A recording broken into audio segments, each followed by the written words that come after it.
Fernando Savater es un reconocido filósofo y escritor español, cuyas obras hacen una reflexión. A diferencia de otros seres, vivos o inanimados, los hombres podemos inventar y elegir en parte nuestra forma de vida.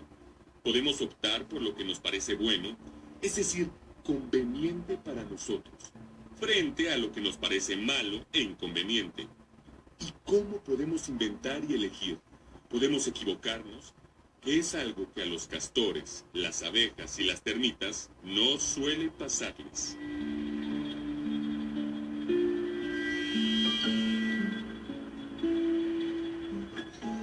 Está con nosotros Tania Hernández, ella es historiadora, usted la conoce muy bien. Y el tema que tenemos el día de hoy, bueno, no nos podía faltar en esta semana, y es el por qué no olvidar el 2 de octubre, qué es lo que sucedió en este 2 de octubre de 1968, que además, bueno, hasta este momento, pues lo toman en cuenta historiadores, cineastas, poetas, muchas personas, porque fue un evento que marcó a nuestro país, un evento importante.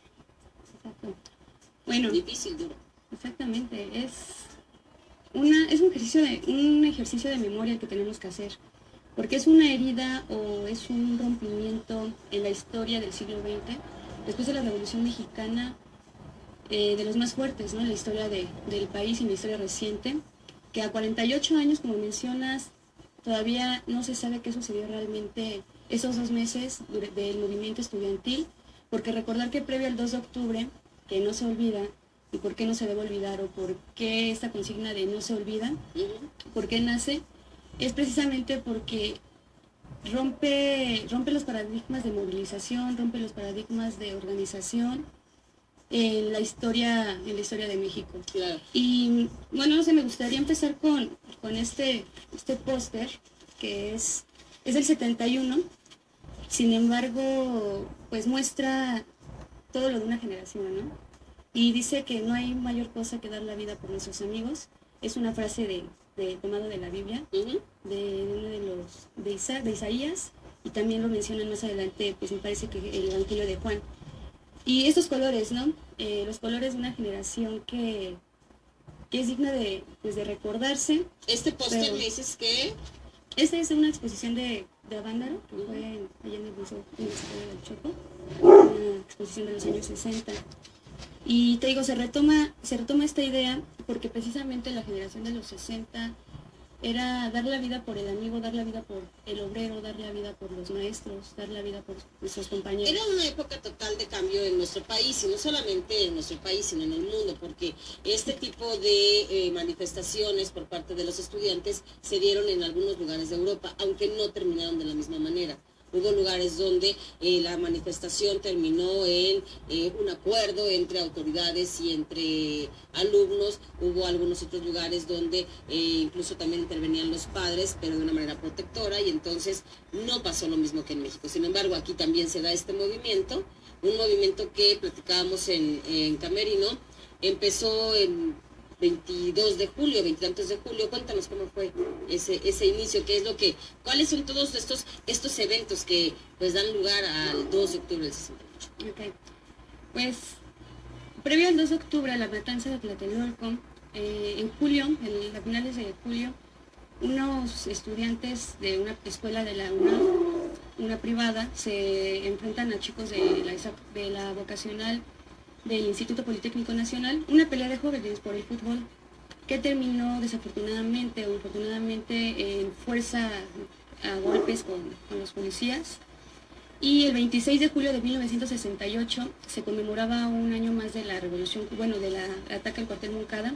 Recordar que el mundo del 68 está en el mundo comunista, que era la Unión Soviética, Estados Unidos con el capitalismo, y pues toda esta parte de la Guerra Fría. Y gran parte de los jóvenes mexicanos en aquel momento pues tenían una especial admiración por el Che Guevara y por todo lo que había sucedido, ¿no? Pues sí, era un movimiento tanto a nivel Latinoamérica como a nivel mundial.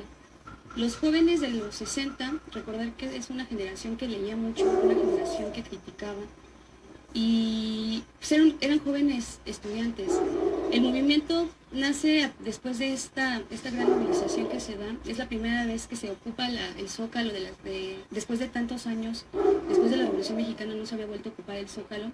Hay previo al movimiento del 68, hay en el 66 un movimiento médico, un movimiento ferrocarrilero y un movimiento de maestros. Por lo tanto, hay presos políticos en 1968 y este sector estudiantil que sale a las calles el 26 de julio, pues también ya llevaba estas demandas.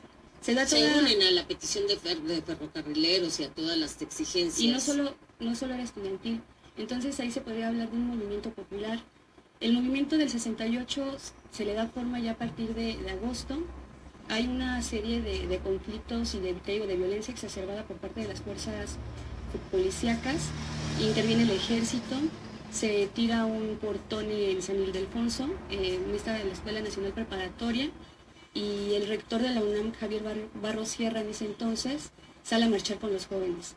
Cosas que pues se han visto, ¿no?, en semanas recientes con el rector de la Universidad del Estado de Morelos y todas estas ondas, que no se habían vuelto a repetir, ¿no? Pero regresando al 48, fue un movimiento bien estructurado, bien organizado, eran estudiantes, maestros, amas de casa, obreros, ferrocarrileros, petroleros, porque en esa época estaba muy fuerte el sindicato de la petroquímica y toda esta onda en México, y fue un movimiento muy bien pensado. Estaban estructurados, como tú lo mencionas. En muchos casos los jóvenes hablaban de que la prensa mentía, de que los hacían ver como jóvenes violentos, como jóvenes que no sabían en realidad lo que querían. Entonces ellos se dedicaban a dar sus mensajes por medio de pequeños periódicos que ellos iban imprimiendo, a lo mejor de volantes, o de hablar ellos mismos subiéndose a camiones, ¿no? Dando el mensaje. Aquí nace también una nueva Pero ¿cuál era el mensaje? ¿Qué mensaje. era lo que querían en realidad? Libertad a los presos políticos, que no se reprimiera la movilización. También recordar lo que decíamos hace rato, en el 68 estaba prohibido salir a las calles. A manifestar. Se tenía que meter un oficio. El 68, a partir del 68 se toman las calles en México. Lo que vemos ahora comúnmente en la Ciudad de México y en diferentes ciudades de tomar las calles, es una idea que nace en el 68 y que no se ha terminado. En el 78 nace la consigna No se olvida, y ese día salieron a marchar diferentes sectores. A 10 años de la matanza vuelven a salir sectores, los homosexuales, obreros, y seguía la problemática de presos políticos. Y repito, ¿no?, a 48 años no ha cambiado mucho esto, no hay culpables, no se ha castigado, a diferencia de otros países como Argentina y Chile, ¿no?, que sí se han hecho juicios de lesa humanidad a Videla y a Pinochet, que, o sea, Pinochet murió y Videla murió en la cárcel. Aquí Luis Echeverría, pues, él sigue libre, sigue en su casa arraigado, y precisamente el domingo pasado se volvió a pedir esta petición, ¿no?, que se vuelva a reanalizar qué sucedió hace 48 años. Porque, pues, es una herida, te digo, una herida que no se ha saldado, es una herida que la gente o la población, creo que no sabemos qué sucedió en esa matanza. Y lo importante también es esa parte de no saber qué sucedió. Es que cuando llega la fecha del 2 de octubre, hay personas que sí lo saben, sí lo vivieron y tratan de rendir un homenaje a las personas que perdieron la vida durante este terrible evento. Pero hay otras personas que no saben absolutamente nada y que lo usan solamente como un pretexto para hacer actos vandálicos, para afectar a otras personas. Entonces eso es importante también, que es un acto que se recuerda, que como tú lo dices no se olvida, pero que no tiene bajo ninguna circunstancia que convertirse en un pretexto para afectar a los demás. Sí, diferentes tipos de movilización y diferentes tipos de manifestación. Claro. Que de una u otra forma sí, pero son diferentes formas de manifestación. Claro, querías terminar con un fragmento. Y pues a la memoria de Raúl Álvarez Garín, que murió hace 2 años, la tarde del 26 de septiembre, a Roberto Escudero, también se fue en septiembre, otro de los líderes del Consejo Nacional de Huelga, y apenas el pasado 2 de octubre Luis González de Alba. Se trata de defender todo aquello en que creemos, por lo que siempre hemos luchado, y antes de nosotros, nuestros padres y los padres de nuestros padres. Provenimos de familias de obreros, de gente que siempre ha trabajado y trabajado duro. Raúl Álvarez Garín. Esta mañana vamos a hablar de Tlatelolco. Comience la danza. Como si nos fuera dada la capacidad para llenar las mañanas de tristeza, de odio y de rencor profundo, de miedo, esta vez vamos a hablar de ese rencor magnífico que pudimos guardar por tanto tiempo, para no romper el papel depositario y acabar por decir nada, o un manchón de tinta amotinada. Hay veces que el dolor nos duele tanto que no se habla con palabras, que hablamos con sudores, con orines, con la savia que se asfixia impertinente, agolpando la mitad del pecho. Pero nosotros los periodistas de un mundo equilibrista seguimos escribiendo, llenando nuestras páginas con tinta comercializada. Ustedes los burócratas seguimos burocratizando el sueño, y ustedes médicos y abogados seguimos engrasando las ruedas del sistema, y ustedes maestros en aulas desdentadas seguimos geómetras de cuadros para el medio, y ustedes estudiantes proseguimos gritando a media calle. Total, aquí no pasa nada.